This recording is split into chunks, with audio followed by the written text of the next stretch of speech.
Hello everyone, अभी हम class 12th का प्रीवियस ईयर क्वेश्चन डिस्कस करने वाले हैं जो कि 2026 में जो एग्ज़ाम होगा उसके लिए ज़रूरी है। तो आप लोग प्रीवियस ईयर क्वेश्चन को सॉल्व कर लीजिए। ये क्लास 12th फिजिक्स का है। तो हमारे पास फर्स्ट क्वेश्चन है unit of linear charge. Unit of linear charge क्या हो जाएगा? तो इसका हो जाएगा कूलम्ब पर मीटर। आवेश का रेखीय रेखीय घनत्व का मात्रक होता है कूलाम पर मीटर, Q/L। अगला क्वेश्चन है the dimensional formula of intensity of electric field.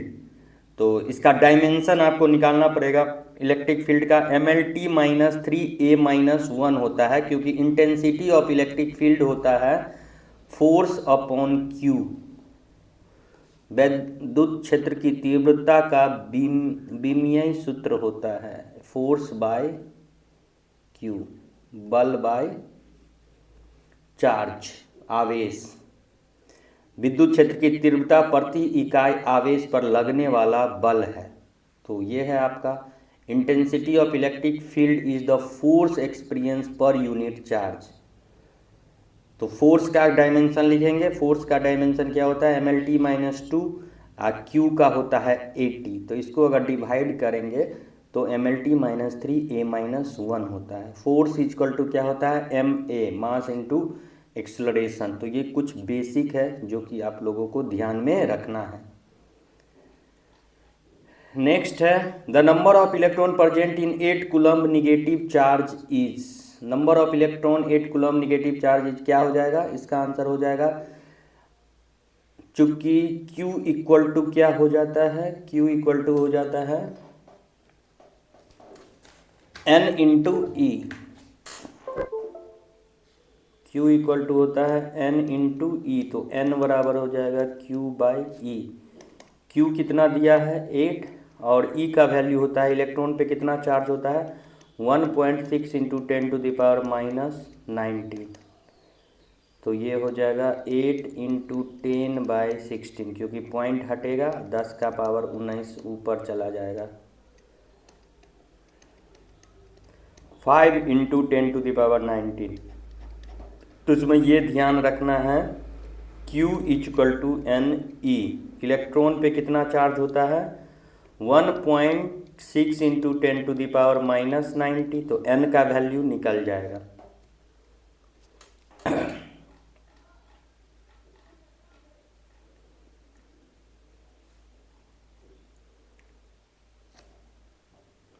Two equal and opposite charge 5 coulomb are kept mutually at a distance 5 centimeter. The electric dipole moment। तो इलेक्ट्रिक डाइपोल मूवमेंट क्या हो जाएगा? Electric dipole movement होता है P equal to Q into D. तो Q का value क्या है? 5 कूलम्ब, और D का वैल्यू है 5 सेंटीमीटर। चूँकि सेंटीमीटर में नहीं है, मीटर में है, तो सेंटीमीटर को मीटर में बदलेंगे तो ये हो जाएगा 25 इंटू 10⁻⁻2। क्यों दिए हैं? क्योंकि 1 मीटर में 100 सेंटीमीटर होता है। तो इसका आंसर हो जाएगा 5 into 25 into 10⁻⁻2 coulomb into metre.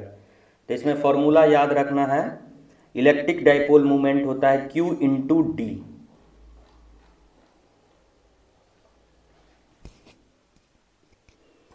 अगला क्वेश्चन है 5th number. On a moving from the surface of a charge metallic sphere to the centre of the sphere the electric field. तो इनसाइड कितना होता है? 0 होता है। Inside the charge metallic surface electric field is always 0। तो centre से क्या बोलते हैं, स्फीयर के सरफेस से सेंटर पे जो आता है इनसाइड हो गया तो 0 हो जाएगा। 6 नंबर क्वेश्चन है an electric dipole are situated in a closed surface the total electric flux coming out from closed surface will be. तो इसका भी आंसर क्लोज सरफेस पे क्या हो जाएगा? 0 हो जाएगा। An electron is accelerated 5 volt potential difference the energy gain by the electron will be. Energy gain of electron कितना हो जाएगा इसमें? 5 इलेक्ट्रॉन वोल्ट, क्योंकि E बराबर क्या होता है Q इंटू V, तो 5 इलेक्ट्रॉन वोल्ट हो जाएगा इसका energy.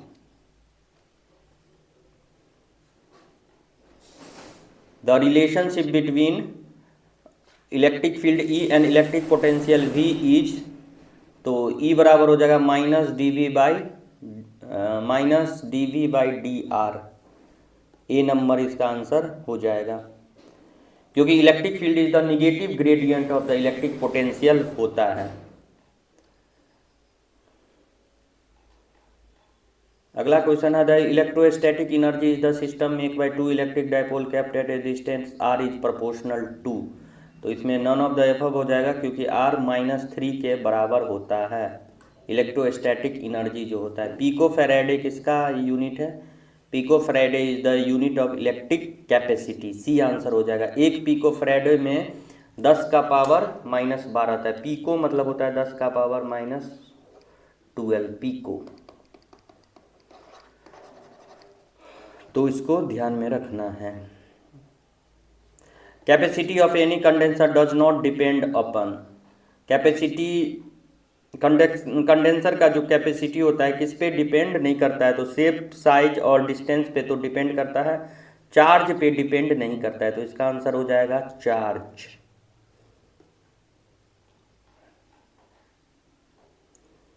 The capacity of A spherical conductance is 1 microfarad, its radius will be, तो इसका रेडियस अगर हम निकालेंगे तो फॉर्मूला होता है C into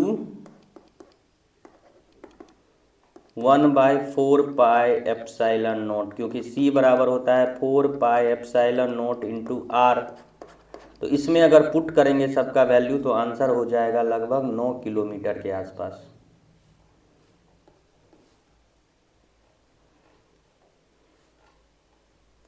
the dielectric constant of a metal is infinity होता है। मेटल का डाई इलेक्ट्रिक कॉन्स्टेंट क्या होता है? इन्फिनिटी होता है।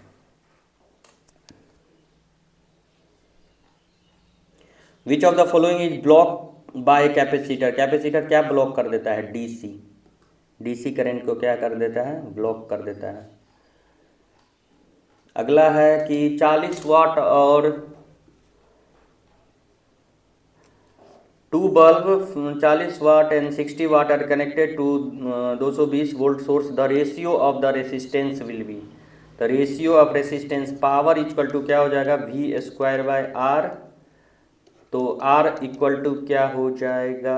V स्क्वायर बाई P, तो R1 हो जाएगा 220 स्क्वायर बाय पावर है 40 और R2 हो जाएगा 220 स्क्वायर बाय 60, तो दोनों का अगर रेशियो निकालते हैं R1 बाई R2 तो 220 square by 40 into 220 square by 60, ये कट जाएगा, ये कट जाएगा, 3:2 हो जाएगा। तो ये था हमारा 16 MCQ। अगर आपको और नेक्स्ट वीडियो में इसको हम लोग देखते हैं।